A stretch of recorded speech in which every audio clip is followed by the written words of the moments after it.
Hey everyone, what's going on? I hope you're all having a great week. In today's video, I'm going to be doing a tutorial video. I'm going to be demonstrating and showing you guys how to maintain and care for your dirt bike air filter. I'm going to be showing you how this is done on my 2016 RMZ 250.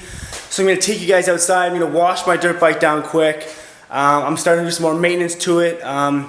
I've been doing more maintenance on my snowmobiles from my previous videos, as you guys know, and now I'm going to start doing some work on my dirt bikes. I'm going to show you guys how to take care of your air filter today and some tips and tricks along the way to get the longest life out of it and how to preserve the motor by doing this often. I always ensure safety for the air filter and the motor before washing it to put cloths in the holders here so no water gets into the air filter and reduces the risk of getting water into the motor.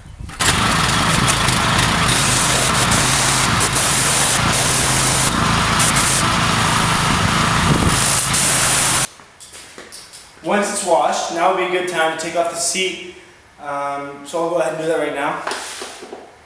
Now is a good time to clean everything that is exposed under here with an old rag. Personally, I love using one of two products. This iPhone Plastic Shine has a high glossy effect meant for dirt bikes and motocross. And also the Maxima Racing Oils SC1 high gloss coating. These are both great products. I mean, you can also go with a degreaser if you choose. Anything works, really.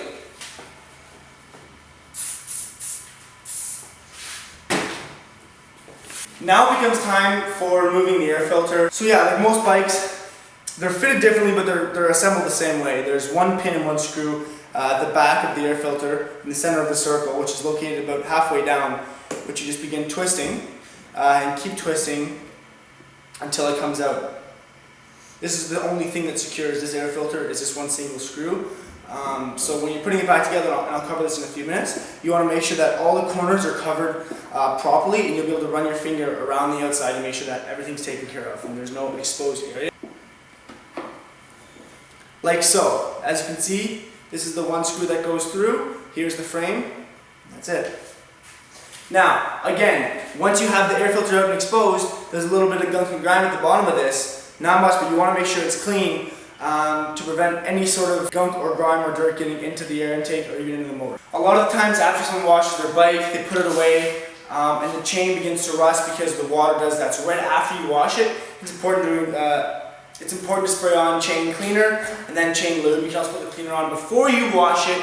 But like I said, put the lube on after you wash it so it does not rust the chain. Now, like most, you probably think, okay, one filter around it. Although, with the motocross I do and the way I ride, I actually put two around the casing. So I have the Twin Air, the main filter here, in a casing. I have a few different casings. This is just more guard and more layers of protection for the motor. It's good to keep this heavily oiled and protect the main one from getting any sort of dirt or grime in there. It's crucial that none get in there. So having two different ones or an inner and an outer shell is very, very important. Now there are a few different ways you can go about this and how to get them cleaned and properly back to their maintenance and how to get them from being dirty to being put back in the machine. I usually begin by taking the filter and placing it into a warm bucket of warm soapy water and begin rinsing and washing all the dirt and grime away from it. At which point I will also use the air filter cleaner once it's dry to clean it off and then maybe even do a second run through the water and really clean out the air filter cleaner.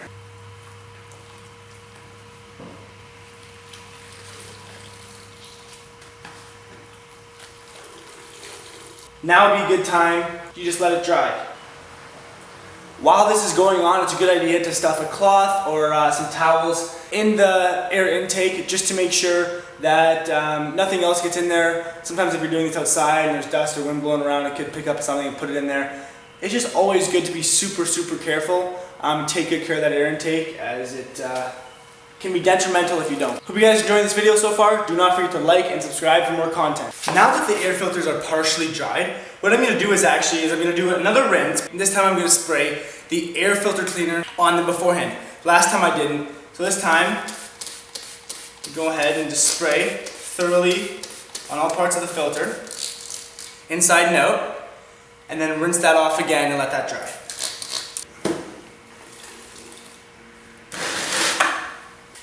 Okay, so now that these air filters are dried, they've been rinsed twice and they've been cleaned with the K&N air filter cleaner. Now it's time to reassemble them, put it back together, oil it, and put the seat back on. So basically, the final step in the process of getting the air filters cleaned and back in running condition installed in the bike.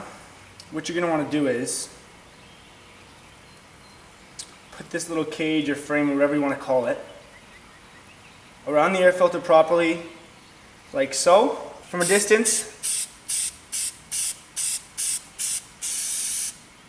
Cover all edges so no dirt can get in on any aspect of the filter. Now we're going to put on the outer one, which just slips over on top of it. And now we'll do the same thing to the outer one. And that's it. There you have it. Now that it's good to go, we're going to be installing it back into the compartment. This is what it looks like on the inside. I'm not sure how well the camera can pick it up.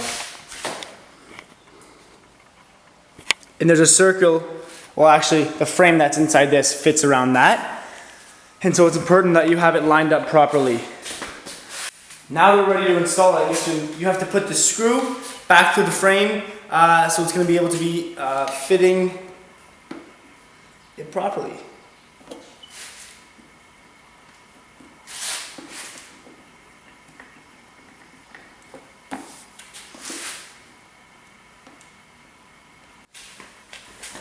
Now that everything's been properly oiled, cleaned, and reinstalled, it's just time to put the seat back on and call it a day for the air filter. Remember guys, one thing too is that sometimes after doing this on a bike, if the oil is applied heavily or using a thicker oil or you're really rubbing it in, the bike may have troubles to start to get that airflow through the oil. So after doing this and your bike's not starting and you're wondering why, this can be one of the reasons. You want to make sure the screws are put on fairly tight because you don't want it bouncing around or coming loose while you're riding. Thanks for watching the video guys. Don't forget to like and subscribe for more content. There's going to be more bike videos coming up soon. Lots of other footage and lots of other different types of content on my channel, vlogs, drone stuff. So I'm kind of figuring out where I'm going to go with the channel. But like I said, stay tuned for more bike footage. Hope you guys enjoy. Hope it was a quick and effective way to see how it's done. Peace. Enjoy your day.